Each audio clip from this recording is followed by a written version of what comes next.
تصویر جناب امام حسین علیہ السلام کی پورٹریٹ ہے جس کی اصل وہ روم کے عجائب گھر میں ہے۔ جب 11 محرم کو یہ قافلہ شام کے وقت کوفے کے باہر پہنچا تو ابن زیاد ملعون نے یہ کہا عمر ابن سعد سے اور شمر سے کہ قافلے کو روکو، جب صبح ہوگی ہم دربار اور بازار کو سجائیں گے، تب تم آل رسول کو لے کے داخل ہونا کوفے میں، کیونکہ کوفے کے باہر مسجد حنانہ ہے۔ وہ مسجد حنانہ میں اس کے صحن میں انہوں نے قیام کیا۔ خولی ملعون خود جس کے پاس مولا کا سر والا نیزہ تھا، وہ راوی ہے اس واقعہ کا۔ وہ کہتا ہے کہ میں جب آدھی رات کا وقت تھا، کیونکہ اس نے تمام سر مسجد حنانہ کی دیوار سے اندر لگا لیے، جس کونے میں سرکار امام حسین علیہ السلام کا سر پڑا تھا۔ رات کے وقت اس مسجد میں ایک راہب جو تھا وہ کافی عرصے سے وہاں قیام پذیر تھا۔ اس انتظار میں اسے بتایا گیا تھا اس کے بزرگوں نے کہ یہاں سے کوئی کسی امام یا نبی کا گزر ہوگا، قیام ہوگا، تو وہ اس انتظار میں تھا کہ میں ان کی زیارت سے مشرف ہوں۔ تو وہ وہاں تھا تو اس نے رات کو دیکھا کہ مسجد نور سے روشن ہو گئی ہے۔ جب اس نے دیکھا تو نور اس سر سے ساطع ہو رہا تھا، دوڑ کے آیا اور گویا ہوا سرکار کے سر اقدس سے کہ اے نیزے پہ سوار مظلوم کے سر مبارک، یہ بتائیے آپ کوئی نبی ہیں یا امام؟ تو امام پاک کے سر اقدس سے آواز آئی، میں وہ حسین ہوں جو مباہلے والے دن اپنی ماں کے ساتھ اور اپنے نانا رسول اللہ کے ساتھ میدان مباہلہ میں آیا تھا۔ میرے نانا کی امت نے مجھے قتل کر کے میرا سر نیزے پہ سوار کیا ہوا ہے۔ وہ راہب جو تھا اس کے پاس وہ بہت بڑا مصور تھا، اس کے پاس ہرن کی کھال تھی اور ساتھ ہی اس کے پاس اپنا سامان مصوری تھا۔ اس نے وہ نکالا اور اس پر من و ان سرکار کے چہرہ اقدس کی وہ نیزے والی تصویر جو ہے وہ پوری اتار دی۔ آپ دیکھ رہے ہیں کہ جب مصور کہیں گردن کی تصویر بناتے ہیں تو نیچے سے وہ گول کر دیتے ہیں۔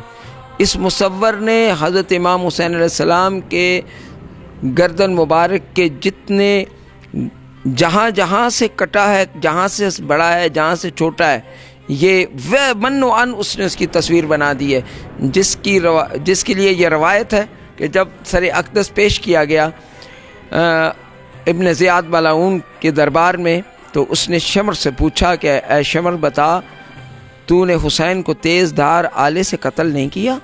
تو اس نے کہا اے امیر آپ کو کس طرح معلوم ہے؟ تو اس نے جناب کے ان بالوں پہ ہاتھ رکھا ہوا تھا جن بالوں کو رسول اللہ بوسہ دیا کرتے تھے۔ کہنے لگا کہ حسین کے گردن کا گوشت بتاتا ہے کہ تم نے حسین کو تیز دھار آلے سے قتل نہیں کیا۔ یہ کہتے ہوئے اس نے اپنی کمر سے خنجر نکالا اور سرکار امام حسین علیہ السلام کے گردن کے گوشت کو اپنے خنجر سے جھاڑنا شروع کیا۔ قریبی دربار میں سرکار کا ایک صحابی موجود تھا، سرکار دو عالم کا، وہ اٹھا اور اس کہنے لگا کہ یہ رسول کا گوشت ہے، یہ فاطمہ کا خون ہے، یہ رسول اللہ کا خون ہے، اے بدبخت تو بے ادبی کر رہا ہے۔ اور اس نے وہ تمام ٹکڑے جتنے بھی تھے سرکار کے گردن کے گوشت کے گرے ہوئے وہ اٹھا لیے۔ یہ مسجد حنانہ کا بہت پردرد واقعہ، اور اس لحاظ سے کیونکہ انگریز وہ تصویر آج سے 200 سال پہلے مسجد حنانہ سے اتار کے لے گئے اور انہوں نے جہاں اور دنیا کے عجوبات وہاں انہوں نے نصب کیے ہوئے ہیں، جیسے فرعون کی لاش بھی وہاں ہیں اور بھی بہت ایسی نادر چیزیں وہاں موجود ہیں، تو یہ تصویر بھی روم کے عجائب گھر میں انہوں نے نصب کر دی۔ یہ جو ہمارے پاس تصویر ہے یہ بھی اس کا عکس ہے جو عکس آج کل مسجد حنانہ میں لگا ہوا ہے. لوگ آتے تھے اور مسجد حنانہ میں جب اس کے سامنے ان زیارت کو آتے تھے تو بہت سارے لوگوں نے ٹکرے مار کے اپنے آپ کو مولا کی محبت میں جان دے دی. اس واسطے آپ عراق کی گورنمنٹ میں اس کے سامنے ایک چھوٹی سی زری بنا رکھی ہے تاکہ ایک ڈسٹنس سے لوگ اسے دیکھیں. ہم اس تصویر کو صرف 10ویں والی رات یہاں نصب کرتے ہیں فجر کی اذان کے وقت اور شام غریبہ کے بعد اسے اتار کے اندر رکھ دیتے ہیں. یہ پورا سال جناب سیدہ کے تابوت میں رہتا ہے.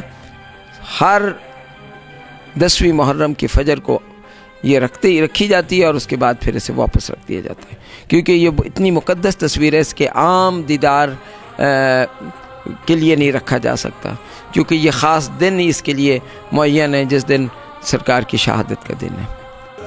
جاء الحق وزهق الباطل ان الباطل كان زهوقا. حق آ گیا اور باطل مٹ گیا. بے شک باطل کو مٹنا ہی